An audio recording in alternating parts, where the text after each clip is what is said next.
네, 만나서 반갑습니다. 저는 주와 함께 교회 초동부 담당 이기영 목사라고 합니다. 만나서 반갑습니다. 네, 제가 이 자리에 서면서요, 굉장한 부담감을 갖고 이 자리에 섰습니다. 담임 목사님께서 여러 차례 언급을 하셨어요. 이기영 목사는 이스라엘 갔다 왔다. 이기영 목사 이스라엘 1년 동안 살다 왔다. 그래서 제가 저 뒤에서요, 목사님 저 1년밖에 안 했는데 저보다 훨씬 더 많이 아시는 분들이 많은데 막 많이 부담감이 아주 상당한 상태에서 이 자리에 올라왔습니다. 하지만 오늘 제가 이스라엘에서 머물면서 그곳 지리를 또 문화를 경험하면서 느꼈던 것들을 함께 나누고, 또한 우리 성도님들께서는 그 은혜를 나눔을 통해서 많은 것들을 깨달아 가셨으면 좋겠고요. 그리고 또 우리가 어떻게 하면 믿음의 성장을 이루어 나아갈 수 있을지 말씀을 통해서 깨닫는 시간 되시길 간절히 소망합니다. 먼저 그림을 하나 봤으면 좋겠습니다. 먼저 이 그림을 하나 보여드리고 싶습니다. 요 그림인데요. 혹시 그림이 준비가 됐을까요? 네, 요 그림입니다. 제가 이스라엘에 있었을 때 모습이에요. 되게 앳되지 않습니까? 네, 되게 크게 웃으시는데 되게 앳됩니다. 지금으로부터 거의 한 10년 전 일입니다. 근데 사실 제가 이스라엘에 가게 된 동기는 제가 목사로서 열심히 준비해야겠다라는 그런 마음가짐으로 간 건 아닙니다. 그냥 제가 배운 것들이 있는데 그것들이 이해가 되지 않는 것들이 너무나 많았어요. 그런데 그것들을 조금 더 명확하게 하기 위해서 조금 이스라엘에 갔으면 좋겠다라는 생각을 하고 이스라엘에 떠나게 됐습니다. 그런데 이때쯤에는요, 제가 신학교 졸업할 때인데 아예 목회에 대한 생각이 없었어요. 이상하죠? 신학교를 졸업했는데 목회에 대한 생각이 거의 없었습니다. 그냥 우리 부모님이 조금 몸이 아프시고 편찮으시니까 나는 열심히 돈을 벌어야 되겠다라는 생각을 하고 갔습니다. 그럼 이스라엘에 왜 간 걸까요? 아까 전에 말씀드린 것처럼 뭔가 내가 대학교 때 배웠는데 확실한 믿음 가운데 서고 싶은데 이것을 어떻게 하면 더 탄탄하게 할 수 있을까? 그 방법이 바로 이스라엘에 가는 거였습니다. 그래서 정말 열심히 준비를 해서 알바도 하고 막 이렇게 하면서 이스라엘을 출발할 수 있는 그런 이제 경비를 마련을 했습니다. 그런데 이때 간 게 키부츠라고 한번 들어보셨습니까? 네, 집단 농장을 이제 경험하기 위해서 갔습니다. 제가 있었던 곳은요, 키부츠 요트바타라는 곳입니다. 아마 잘 모르실 겁니다. 그래서 그 요트바타라는 곳에서요, 무엇을 했냐면 제가 식당에서 하루에 800에서 토요일날 샤밧이라고 하는데 이 토요일날에는 1200명 분량의 제가 샐러드를 만드는 일을 했어요. 굉장히 막 고기만 썰 것 같은 막 저 인상이 막 샐러드를 만들었다고 하니까 이상하죠. 1200명 분량을 만든다 치면 눈물이 앞을 가립니다. 양파를 어마무지하게 깐 것 같습니다. 그렇게 열심히 한 달 동안 일을 하면, 키부츠에서 일을 하면 이 사람들이 30만 원을 줍니다. 정말 많이 줘요. 30만 원. 네. 그리고 한 달에 약 3일에서 4일의 휴가, 데이오프를 줍니다.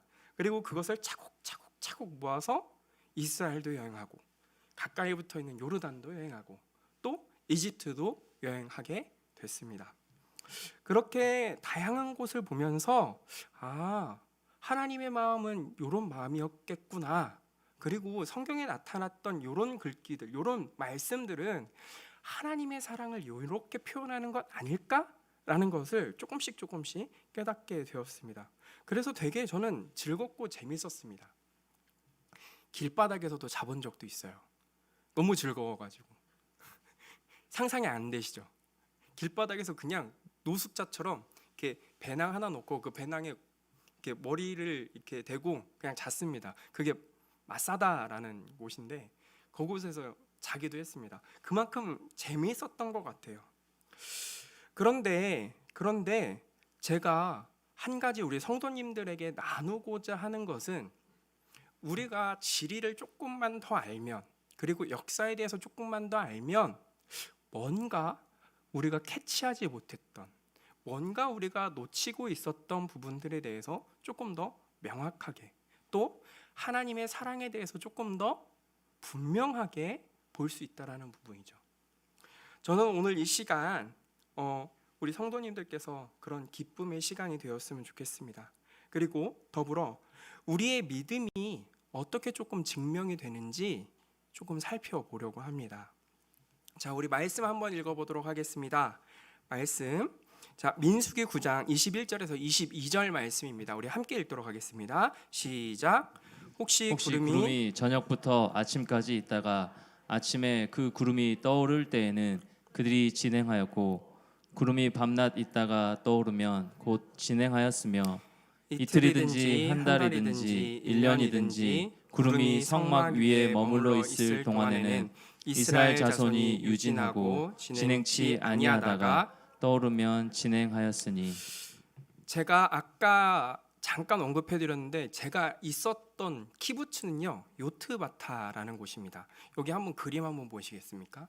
구글 지도상에 보면은 저기 이렇게 빨간색 점으로 딱 찍혀 있는 곳이 바로 제가 있었던 키부츠 요트바타라는 곳이에요. 근데 저기는 굉장히 이집트랑 가까이 있습니다. 가까이. 성경의 부엘세바 남쪽을 네게브 땅이라고 하거든요. 네게브 땅에서도 저 끝 동네가 바로 요트바타라는 곳입니다. 그런데 제가 있었던 곳은요, 이스라엘 백성이 적어도 여기를 거쳐가진 않았을까라고 추측되는 곳 중에 하나예요. 왜 그러냐면 이스라엘 백성들은 다음과 같은 루트로 이렇게 쭉 돌아서 저기 가나안 땅으로 들어가게 됩니다. 아까 제가 지도에 표시해 드렸지만 여기가 바로 제가 있었던 곳이고요. 이스라엘 백성들이 돌았던 곳이 저런 형태의 행진을 하게 됩니다. 즉 한마디로 저는 이스라엘 백성들이 광야에서 40년 동안 생활했던 그 자연 환경을 그대로 경험했어요.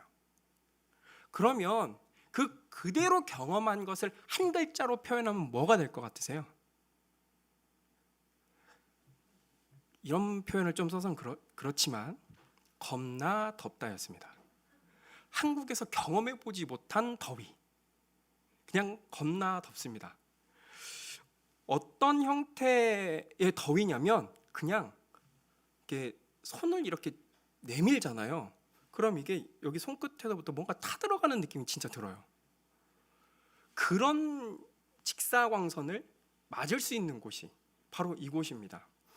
제가 이제 쭉 한 번씩 더 설명을 해드릴 겁니다. 여기 제가 있었던 요트바타는 생각보다 굉장히 아름답죠.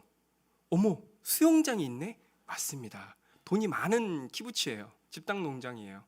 그래서 저기는 수영장이 이렇게 있는데요. 저 수영장은요, 언제 사용할 수 있냐면 오후 2시에서 3시 이후에 사용할 수 있습니다. 왜 그럴까요? 이스라엘 사람들의 하루 일과는요, 저의 기준으로 새벽 5시에 시작합니다. 새벽 5시에 눈을 번쩍 떠서 제가 일했던 식당으로 갑니다. 식당에 가서 그때부터 7시간을 일을 해요. 그러면 몇 시죠? 네, 12시예요. 그럼 제가 밥을 먹고 청소를 하면 1시나 오후 2시 정도가 됩니다. 그런데 오후 1시 정도에 좀 빨리 끝나서 수영장에 가려고 그러면 수영장이 문을 안 열어요. 그 이유는 물이 너무 빨리 수증기가 되어서 저것을 열어놓지 않아요. 저기 이렇게 천막이 이렇게 쫙 접혀 있거든요. 수증기로 너무 빨리 기화가 돼버리니까 저걸 열어놓지 않습니다. 그리고 저기에서 그 시간에 수영을 하면 그냥 물집이 잡힙니다. 그 정도로 따갑습니다. 제가 밖에 나갈 때는 기본적으로 선크림을 플러스 100 이렇게 써 있는 걸 발랐어요. 혹시 발라본 적 있으세요? 플러스 100 이렇게 SPF라고 하나요? 그 SPF 100 이렇게 써 있는 게 있어요. 제가 한국에서는 잘 못 봤는데 그걸 발라야 돼요. 안 바르면 진짜 따끔따끔거립니다. 그리고 햇빛뿐만이 아니라요, 제가 그냥 밖에서 이렇게 산책을 이렇게 쭉 돌잖아요. 여기 도로 한 번만 더 보여주시겠습니까? 지도상으로. 여기 도로를 이렇게 쭉 따라서 걸어요. 운동하느라고 쭉 따라서 걸으면 어떤 느낌이 드냐면 내가 땀을 흘리고 있는 건지 흘리지 않는 건지 착각이 들어요. 제가 열심히 걷고 있다 보면 땀이 초반엔 납니다. 그런데 어느 순간 땀이 안 나는 것처럼 생각이 돼요. 이렇게 막 물이 송글송글 맺히지 않아요. 땀이 다 빠르게 기화돼서 날아간다라는 거예요. 그래서 시간을 정해놓고 밖에서 있을 때는 정해놓고 꼭 물을 마셔야 돼요. 그리고 놀랍게도 소금을 가지고 다니는 것을 권장합니다. 이상하죠? 이온 음료를 먹거나 소금물을 조금 타가지고 그것을 먹는 것을 조금 권장을 해요. 밖에서 나가서 트레킹을 하는 경우라면. 그 정도로 뜨겁습니다. 왜 그럴까요? 지형적 특성이 있어요. 여기에는 제가 있었던 동네, 이스라엘 백성들이 40년 동안 살았던 저 동네는요, 마이너스 300m 정도 됩니다. 우리는 사해만 생각하잖아요. 마이너스 300, 수평선은 밑에 마이너스 400입니다. 사해만 생각하는 게 아니라 저 지역 거의 전체가 마이너스예요. 네게브 사막 거의 전체는요 다 마이너스라고 생각하시면 됩니다. 한마디로 분지예요. 분지. 거대한 분지가 이렇게 형성이 되어 있는 거예요. 평균 온도가 40도에 육박합니다. 최고 50도까지 치솟습니다. 50도 경험해 보셨습니까? 기가 막힙니다. 그런데 특이한 건 여기에서도 되게 제가 신기한 그림 하나 더 보여드릴 텐데, 이게 바로 이스라엘 제가 키부츠 요트바타의 항공 사진을 어떻게 구할 수 있어서 제가 한 거거든요. 저기 산맥들 보이십니까? 저기 산맥들이 되게 낮아 보이죠? 되게 낮아 보이죠? 기본 1000m가 넘습니다. 1000m가 넘어요. 이렇게. 저쪽은 요르단 쪽이에요. 요르단 쪽. 1000m가 넘는 산들이 저렇게 있어요. 1000m가 아닐지라도 200에서 300m. 근데 마이너스 300이잖아요. 그럼 500m 되는 산들이 저렇게 쭉 깔려 있는 거예요. 얼마나 덥겠습니까? 그런 곳이 바로 이곳입니다. 한마디로 겁나 더운 곳. 그런데 이곳에는요 좀 특이한 것들도 많이 있습니다. 제가 특이한 경험도 조금 많이 해봤는데, 가장 좀 짜증나고 열받았던 표현이 좀 적절한가 모르겠는데, 열받았던 게 딱 한 번 있었어요. 제가 열심히 일을 하고 이제 들어가면 잠깐 오후에 쉽니다. 그런데 이스라엘 사람들이 갑자기 집을 나가래요. 근데 집을 나가면 어떻습니까? 덥겠죠. 그런데 오늘은 초막절이라고 니네들 여기서 자면 안 된대. 초막절을 지켜야 되니까 너희 다 나가. 그래서 에어컨이 없는데 나가라는 거예요. 나갔죠. 그리고 자기들은 이런 집을 짓고 그 집에서 머물러 있어요. 근데 저희는 이런 집도 없어요. 이런 집도 없이 그냥 너희 밖에서 자 이러는 거예요. 하루 종일 일했는데, 힘들어서 쉬려고 했는데 잠도 제대로 못 자게 하는 거예요. 그런데 저렇게 초막을 지어놓고 그 사람들은 초막절을 지키는데 생각보다 밤이 되면 춥습니다. 우리가 모닥불을 이렇게 피워놓지 않으면 굉장히 바람도 많이 불어요. 그래서 기온이 되게 빨리 떨어집니다. 빨리 떨어져서 영상 10도까지 떨어집니다. 우기 때 가까우면 영상 10도까지 떨어집니다. 자, 영상 10도 춥습니까? 안 춥습니까? 저 나라에서는 엄청 추운 겁니다. 혹시 유대인들의 의복들 중에서 겉옷 이야기하죠. 겉옷을 그러면은 뺏으면 될까요? 안 될까요? 성경에서는 뺏으면 안 된다라고 이야기해요. 왜 뺏으면 안 되는 줄 아십니까? 맞아요. 이불이에요. 네, 손을 들고 이불 이렇게 하셨는데 이불이에요. 그 사람들의. 그래서 그것을 빼앗으면요 동상 걸려 죽습니다. 그 정도로 온도차도 심한 곳이에요. 제가 이렇게 조금 더 이 부츠 요트바타에서 조금 더 멀리 나가면 그냥 황량한 사막입니다. 황량한 사막. 그 황량한 사막 같은 곳에 이런 친구들이 돌아다녀요. 굉장히 귀엽지만 왠지 내가 물리면 이렇게 주님을 만날 것 같은 친구들이 돌아다닙니다. 네. 그리고 저 친구들만 돌아다니는 게 아니라 저는 정갈을 봤습니다. 굉장히 신기하더라고요. 그런데 이 친구들이 조금만 뭐 한 10m 정도만 가면 눈으로 구별할 수가 없습니다. 보호색 때문에. 자, 지금 제가 무엇을 말하고 싶은 걸까요? 이곳은 인간이 살아가기에 쉽지 않은 곳입니다. 뱀 돌아다니죠. 정갈 돌아다니죠. 그리고 엄청 덥죠. 물이 있을까요? 없을까요? 물이 없습니다. 또 신기한 일이 하나 있었습니다. 그것은 뭐냐면 바로 모래 폭풍입니다. 목사님, 우리는 항상 황사를 경험하지요.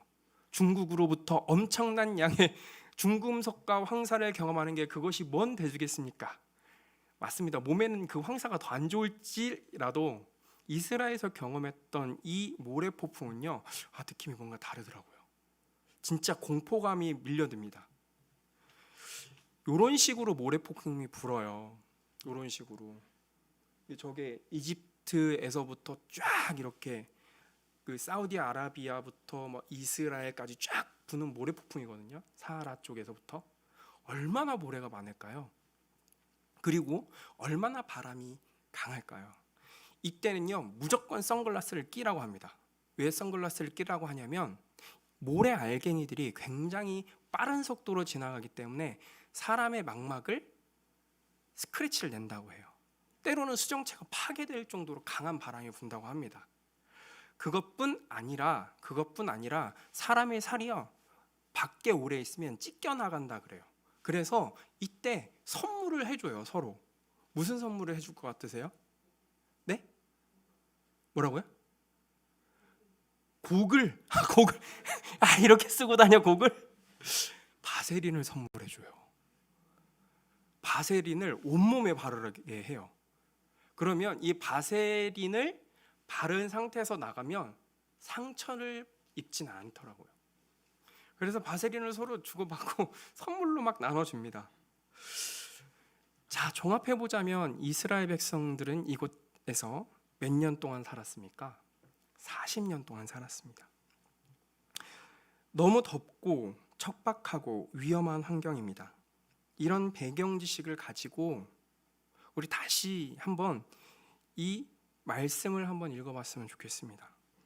신명기 8장 3절에서 4절 말씀입니다. 함께 읽겠습니다. 시작. 너를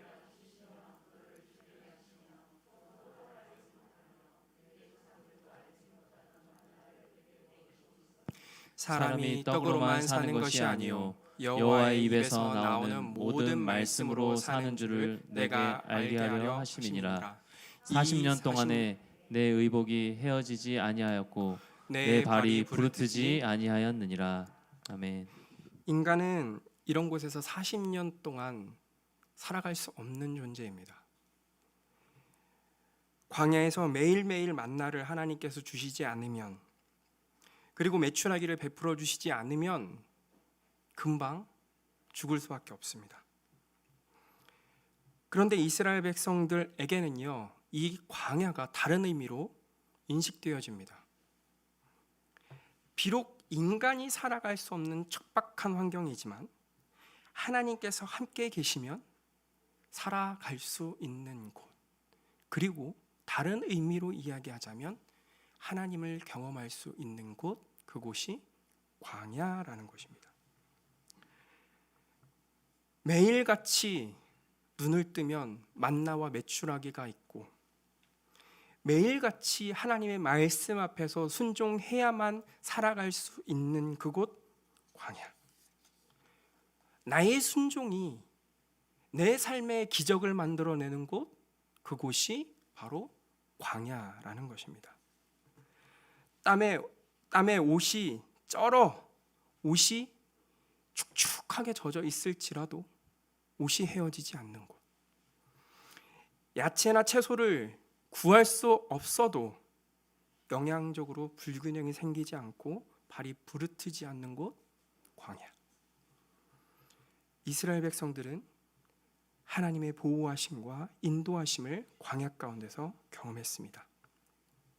그런데 이것을 경험하기 위해선 한 가지 요소가 필요합니다. 구름 기둥과 불 기둥이 어떻게 하는 대로 움직이는 대로 순종해야 된다는 것입니다. 그것을 벗어나면 절대로 살아갈 수 없다라는 거죠. 그리고 하나님께서는 분명하게 말씀하십니다. 너희는 떡으로 살아가는 존재들이 아니다. 너희는 하나님의 말씀으로 살아가는 것이다. 너희는 순종함으로 말미암아 살아가는 존재다. 그것을 배우는 것이 바로 광야라는 것입니다. 사랑하는 성도 여러분, 우리의 믿음은요, 여기에서 시작되어야 됩니다. 광야에서 하나님의 말씀 앞에 순종하면서 하루하루 살아갈 때 우리의 믿음이 점검이 되고 우리의 믿음이 조금씩 성장하게 될 것이라는 것이죠. 혹시라도 지금 너무나 지치고 힘들고 포기하고 싶어진 마음을 가지신 분들이 계십니까? 그렇다면 하나님이 누구이신지 다시 한번 물어보셨으면 좋겠습니다. 내가 신실하신 하나님을 믿고 있는지 질문해 보셨으면 좋겠습니다. 그리고 내가 지금 여호와 하나님의 입술에서 나오는 그 말씀 가운데 순종하고 있는지 점검해 보시면 나의 상황을 그리고 나의 역경을 이겨낼 수 있는 힘과 능력을 주실 것입니다. 왜요? 이스라엘 백성들도 광야에서 살아갔잖아요. 우리 하나님은 그런 하나님이십니다. 우리를 보호하시고 인도하시는 하나님이심을 믿으셨으면 좋겠습니다. 그런 믿음 가운데 살아갈 때 하나님께서는 우리의 인생 가운데 놀랍도록 개입하시고 역사해 주십니다. 그런데 이스라엘 백성들의 삶 가운데요, 때로는 하나님께서 믿음이 성장하길 원하시고 또 믿음이 한 단계 도약하기를 원하시는 때가 있다라는 것이죠. 하나님의 말씀에 열심히 순종하면서 살아가는 것도 중요하지만 어느 순간 결단하고 어느 순간 믿음의 한 발을 내딛어야 할 때가 있다라는 것이죠. 그런데 그것의 전제는 무엇일까요? 하나님을 충분히 경험하는 것이죠. 일상생활 가운데 하나님이 어떤 분이신지, 하나님이 믿을 만한 분이신지에 대한 정확한 그리고 확실한 믿음이 있다면 그 믿음의 도약을 이루어낼 수 있다라는 것입니다. 그리고 하나님께서는요, 이스라엘 백성들을 그렇게 영적으로 성장시키기를 원하셨던 것 같아요. 우리 말씀 하나 읽어보도록 하겠습니다. 이사야 43장 19절 말씀입니다. 이사야 43장 19절 말씀 함께 읽어보도록 하겠습니다. 시작. 보라, 내가 새 일을 행하리니 이제 나타낼 것이라. 너희가 그것을 알지 못하겠느냐. 반드시 내가 광야의 길을 사막의 강을 내리니. 우리 성도님들 이 말씀 한 번이라도 들어보셨죠? 그리고 이 말씀 되게 좋아하시죠? 사막에 무엇을 낸다고요? 강을 내신. 왠지 불가능할 것만 같은 그것이 이루어지는 그런 놀라운 경험을 내가 할 것만 같은 그런 부푼 기대감을 안게 하는 말씀입니다. 그런데 저는 이 말씀이 되게 무섭습니다. 분명히 하나님께서는 놀라운 모습을 보여주십니다. 사막 한가운데서 비가 내리면 이렇게 변합니다. 한번 보시겠습니까? 정말로 사막 한가운데 비가 내린 곳과 안 내린 곳의 차이 눈에 띄시죠? 이쪽 편은 비가 내려서 푸르른 초장이 됐고요, 저쪽 편은 비가 안 내려가지고 그냥 사막이 되었습니다. 근데 하나님께서는 내가 광야의 길을 내고 사막에 강을 낸다라고 했는데 제가 왜 이 말씀을 무서워할까요? 영상이 있어요. 혹시 이 영상 보셨는지도 모르겠지만 이 영상을 보시면 제가 두려워하는 이유를 알게 되실 겁니다. 네게부에 있는 강이라는 곳에 지금 물이 흘러가고 있습니다. 굉장히 날이 화창합니다. 잘 보세요. 지금 물이 계속 흘러갑니다. 사막에 강이 나는 사건입니다. 자, 더 보세요.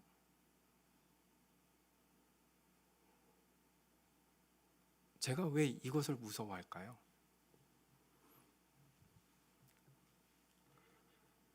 정말 뜬금없지 않으십니까? 이상하지 않나요? 지금 마른 하늘에요, 강이 생겼습니다. 저 강이 생긴 이유가 무엇 때문인지 아시나요? 이스라엘은 조금 특이한 지형을 가지고 있습니다. 저런 지형을 바로 와디라고 부릅니다. 저 와디가 그런데 인명사고를 많이 내요. 항상 이스라엘에 1년에 몇 명씩 죽어나간다고 해요. 그래서 저렇게 트레킹하는 사람들에게 경고 문자가 맨날 날아갑니다. 그럼에도 불구하고 사람들이 죽습니다.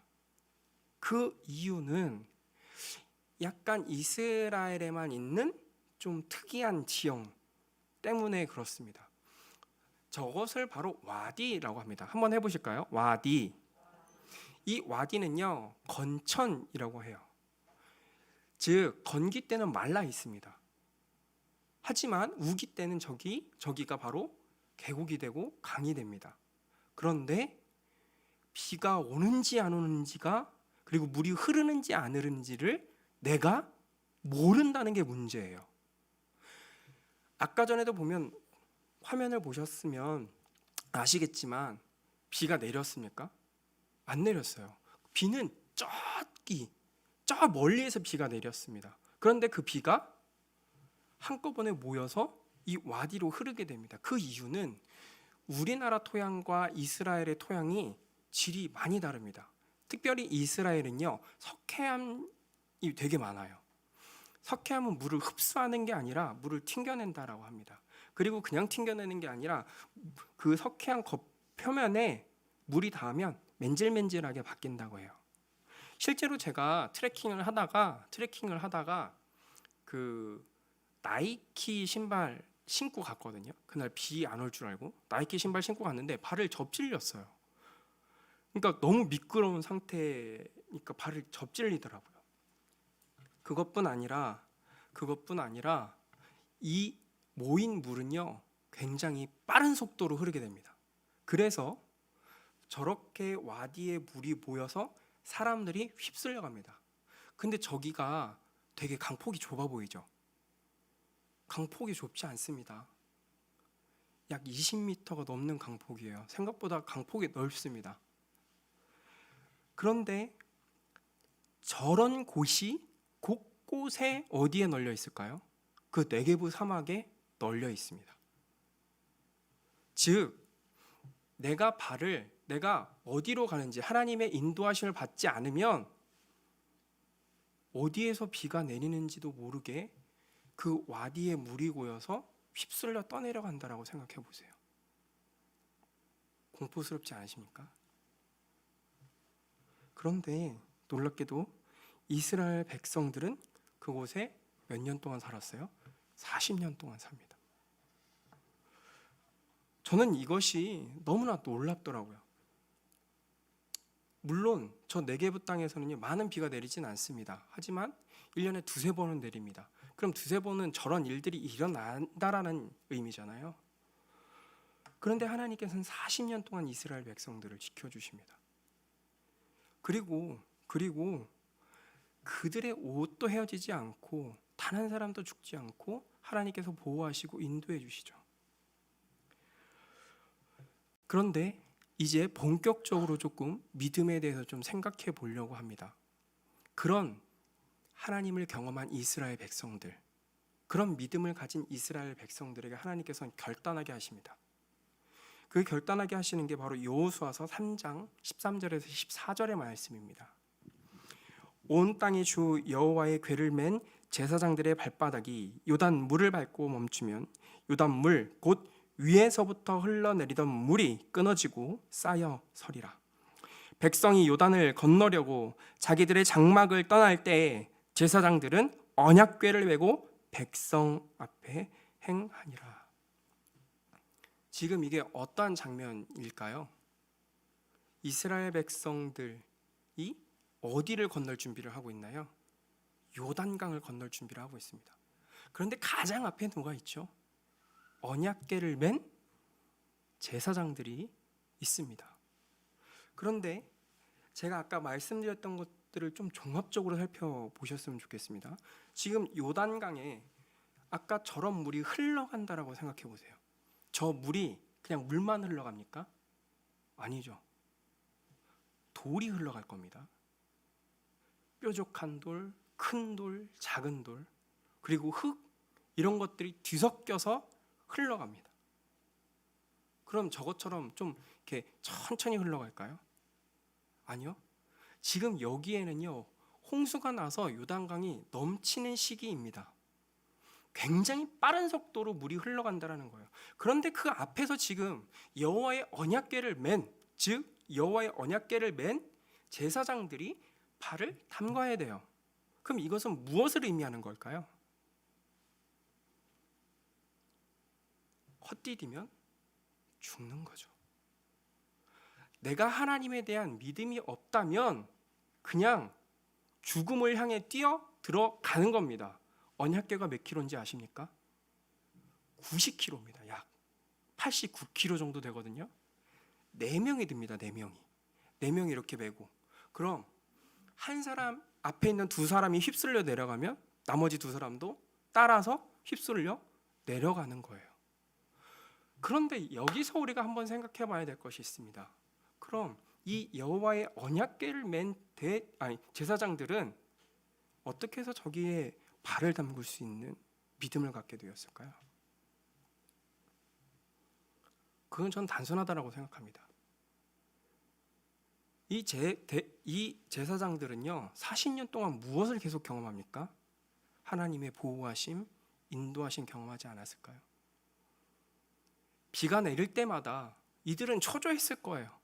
언제 저런 홍수가 일어날지, 언제 내가 휩쓸려 내려갈지. 하지만 하나님께서는 구름기둥과 불기둥으로 그들을 인도해 주셨습니다. 그리고 한 가지 확신이 생겼겠죠. 하나님의 말씀에 순종하면 우리는 어떻게 해요? 산다.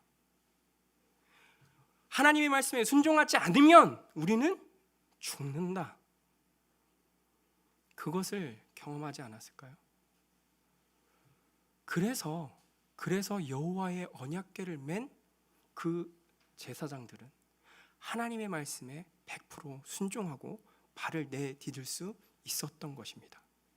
그런데 이것이 바로 믿음의 성장과 연결되어 있어요. 사실 우리는요, 때때로가 아니라 항상 하나님을 경험합니다. 하나님이 내 속에 그리고 내 삶에 역사하심을 경험합니다. 그런데 하나님께서는 가끔 우리를 코너로 몰아넣으실 때가 있습니다. 나의 상황을 힘들게 하시고 내가 결단하게 만드시는 경우가 있다라는 것입니다. 그럼 왜 그런 경우를 만들어 놓으실까요? 왜 그런 상황을 만들어 놓으실까요? 우리가 무엇을 하기 원하셔서? 믿음의 성장입니다. 너 과거에 나를 이렇게 경험했지? 그럼 너 나 믿을 수 있어 없어? 나는 신실한 하나님이야. 네가 내 말에 순종하면 너는 살 거야. 너 한번 이렇게 해보지 않겠니? 그때 우리는 어떻게 해야 할까요? 이 언약궤를 맨 제사장들처럼 믿음의 한 발을 내딛어야 합니다. 그것이 나의 전체 인생을 담보로 하고 때로는 나의 생명을 담보로 한다고 할지라도 그러한 결단과 그러한 믿음 가운데 행동이 있지 않으면 우리의 믿음은 더 성장할 수 없고 우리는 그 안에서 정체될 뿐입니다.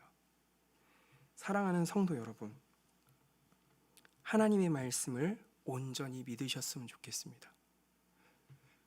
하나님을 온전히 신뢰하셨으면 좋겠습니다. 그러한 삶의 놀라운 기적이 계속 일어났으면 좋겠습니다.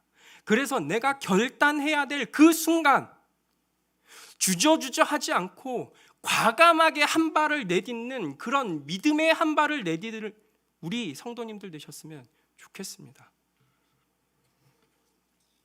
우리에게 하나님은 어떠한 분이실까요? 신실하신 분 아니십니까? 우리의 기도에 항상 응답해 주시는 분 아니십니까? 사랑하는 성도 여러분, 우리는 하나님의 말씀 때문에 살아가는 존재들입니다. 그것을 기억하시면서 우리의 삶 가운데 나의 순종으로 하나님의 기적이 만들어지고 나의 순종으로 말미암아 하나님의 역사하심을 경험하는 성도님들의 삶이 되셨으면 좋겠습니다. 어떻게 그런 게 가능할까요? 딱 하나입니다. 순종입니다. 우리 성도님들의 삶 가운데 때로는 요단강인 나의 앞을 막을지라도, 때로는 홍해와 같은 거대한 것이 나를 막을지라도 그 홍해를 가르시고 요단강을 가르신 그 하나님을 경험할 수 있는 것, 그건 순종입니다.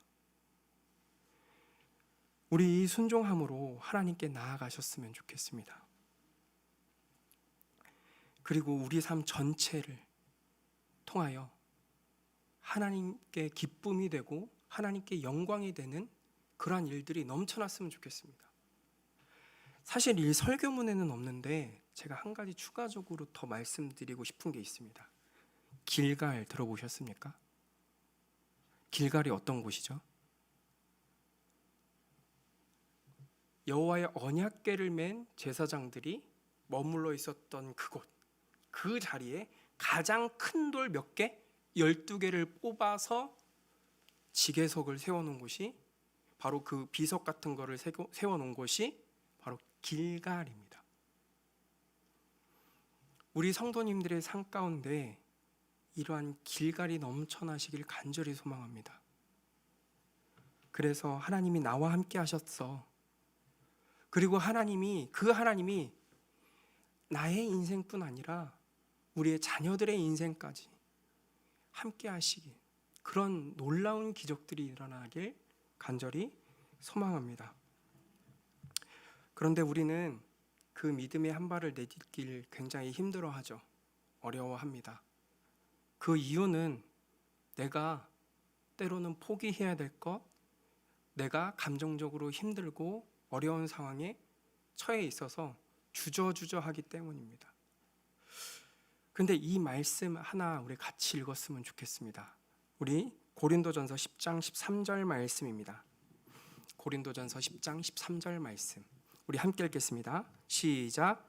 사람이 감당할 시험 밖에는 너희가 당한 것이 없나니 오직 하나님은 미쁘사 너희가 감당하지 못할 시험 당함을 허락지 아니하시고 시험 당할 즈음에 또한 피할 길을 내사 너희로 능히 감당하게 하시느니라. 아멘. 사랑하는 성도 여러분, 이 시험에 당당하게 그리고 굳은 믿음과 확신을 가지고 나아가셨으면 좋겠습니다. 이 시험은 우리가 하나님을 경험하는 시간, 우리가 하나님 앞에 성장할 수 있는 시간입니다. 이스라엘 백성을 인도하셨듯이 우리를 인도하실 그 하나님을 기대하며 우리 앞에 놓여 있는 그 시험 앞으로 한 발짝 한 발짝 걸어가시길, 그리고 그 시험을 하나님의 능력으로 돌파해내시길 간절히 소망합니다. 그럼 우리 함께 기도하도록 하겠습니다. 먼저 이렇게 기도했으면 좋겠습니다. 하나님,